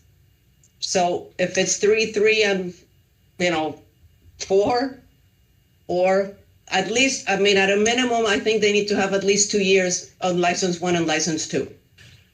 But I think that 3 years for license 1 and license 2 would be my vote. Thank you. Recommendation. I want to I want us to think about license 1 a little bit differently, and I want y'all to think about college.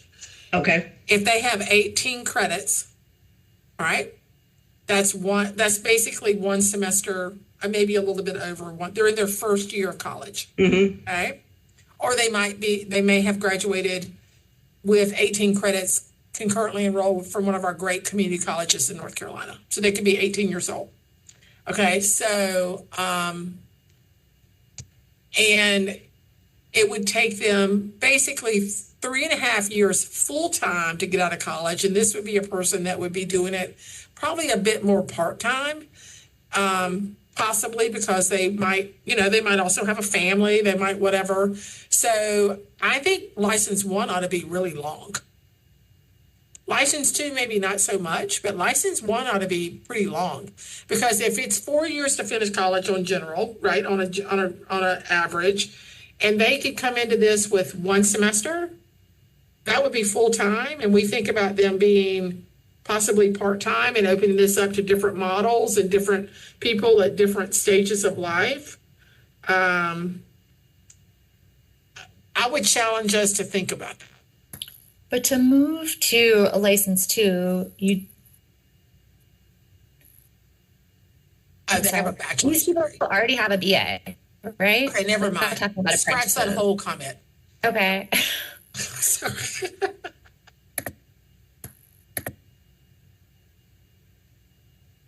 So Can we today, do something that's, I'm so sorry. go ahead, Brenda. This is Vivian. Go ahead. Could we do something that's combined? Because I think 12 years is too long, particularly if somebody is struggling and can't provide evidence of effectiveness. That's not good for kids. But also agree that, you know, someone might stay longer in 1 than they do in 2 and then jump to 3. So is there a way to sort of say, you know, they can stay at each level for 3 years, but not to exceed 6 years in all 3 levels, or something that sort of puts a final kind of cap on it? Maybe extend it to 8 years, since there's sort of 6 for level 3. But again, keeping in mind that license 1 and 2 are very small groups of teachers, just to kind of keep that in mind as well. So I see that a little differently. 12 years is a long time, but people are only getting 1-year contracts. So it's not just about the license, it's about employment. So I would hope we wouldn't let someone linger 12 years at L1 and L2 if they're not being effective. You know, we forget about that piece of it. We're not giving people 12-year employment contracts. We're giving them 1-year contracts. To go back to what I think it was Wesley said earlier. But I mean, there has to be a balance here between employment and licensure. I mean, there are a lot of people out there who are licensed who are not teaching school. Right. I think there are also a lot of people, like to our earlier point, that we are, you know, basically taking whomever because we need people in school. So I think while districts may want to make choices about who to employ based on quality, that may not always. Right, but this is going to fix it, right? Because we're going to have L4 mentors helping them. We're going to have other systems in place that we don't currently have. And I would venture to say that L1 and L2 is a lot of teachers, not a few teachers. Because, you know, when I left ECU in June, we were running about even of alternative folks and undergrads. So we are talking about a lot of people who are going to be in L1 and L2. So, I mean, we can't have it all. We're saying that we don't want them in and we don't want to keep them because they're not going to be good, but yet we're going to have all these L4 CEs and ALs helping them and showing them how to use their data and moving them along. But I think that is, though, I hope, right, is that you wouldn't just stay in L1, that you would move to L2. And so maybe it's helpful to take a look at the L2 requirements, but essentially you have to either complete tests or complete micro-credentials or demonstrate some proficiency on the peer, through the peer process, right? You don't have to meet everything. It's just you have to have progressed. And I think that is the goal of the system, right? That we have these mentors, we have these PD accounts, and that you aren't supposed to just hang out as a license 1 for forever. And so I would hope that with the supports in place that folks would be able to be making that progress. Completing one of these things does seem doable within, 2 years even, without putting, I know there's concern about like putting more burdens on teachers, but, I do think within 2 years, could you do one of these things? I think so, but curious what other people think. But I say again, you're only getting a 1-year contract. Vivian, I'm not sure exactly how that So relates. if you're not going to just not be able to following. hang out pardon me? I'm sorry, I wasn't following. I think I'm hearing your point. You're saying that they get a 1-year contract, and if they're not particularly good, they won't be renewed. That's what the LEA people said earlier. Yes. that they're not just keeping horrible teachers. So to me, there's got to be a balance there that if that person is doing absolutely nothing at the end of year one, then you don't renew them. If they're working towards this and working with their L4, then they get a second year. So to me, what is the amount of years you can stay there? Currently, between a permit to teach, an emergency license, and residency, they have 5 years to get through from L1 to L3. And I can tell you that's what a lot of LEAs have done. Even though people qualify for a residency, they've started them at a permit or an emergency to buy them a year. So I could see that happening in this model very easily. We're going to start you at L1 and give you time to grow. And if you can jump from L2 up to L4, great. So I think there's got to be a balance with what employment does here. It can't all just be with the license, in my opinion. And I think that the licensure model, if there is implementation of a different compensation scale for each license, I think you automatically create an incentive for people to continue their growth and get to the next license to honestly make more money. So I think that's important. And I'm not sure what's happening in the other subcommittee, but I also think that it's up to the state to provide a structure for people to join the profession and then develop. The LEAs are responsible for performance, contract renewal, things like that. Whereas I don't think it's necessarily the state licensures department or whatever you want to call them, responsibility to hold everyone in the state accountable when there isn't any input on the performance. So I think we just need to remind ourselves that the LEAs are responsible for who they bring back every year. And to Vivian's point, they're going to be on a one-year contract. And, you know, depending on your LEA's policy, they may get a 2 or a 4. But I think those are some things we need to keep considering. And when you talk about one-year license holders, CMS, we've already got close to 1,200 people that are falling in the permit to teach, emergency license, and residency license. And the number of people that are on the permit to teach has dramatically gone up this year. So just some things that there are some realities in tracking and maintaining teachers that we have to consider, which I haven't heard too much of that in these conversations. I think the approach for best practice is there, but there are a lot of barriers for us to be able to actually carry that out.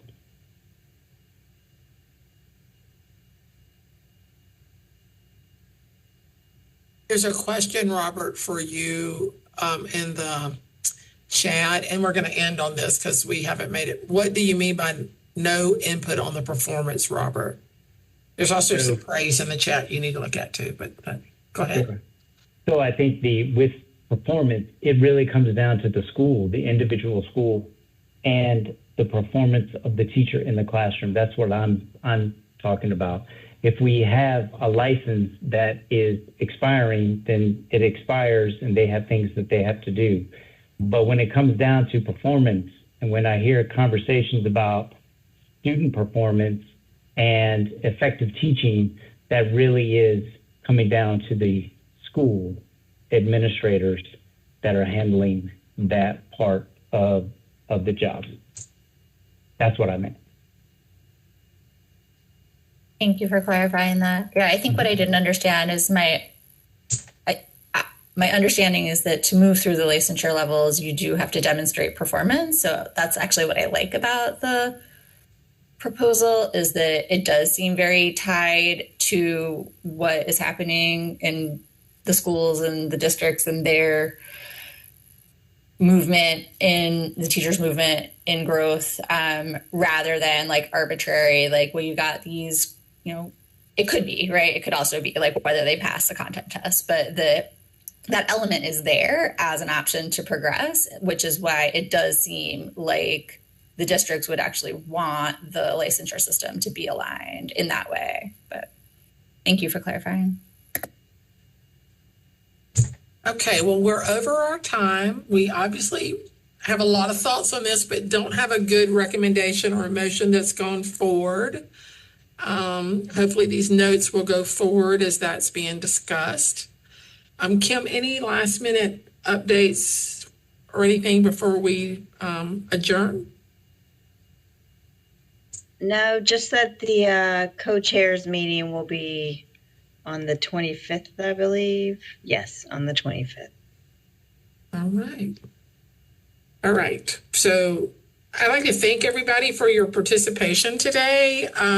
This is an extremely busy time of year, especially for PK-12 schools. So those of you that, and for EPPs that start, may or may not start class today or tomorrow. So there's an option,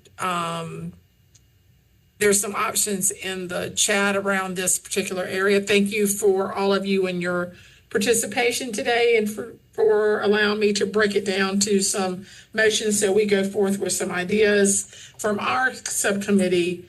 And I'll look forward to speaking to all of you in the future. We have a motion to dismiss, please. So moved, Vivian. Thank you, Vivian. And a second? Sarah Koenig, a second.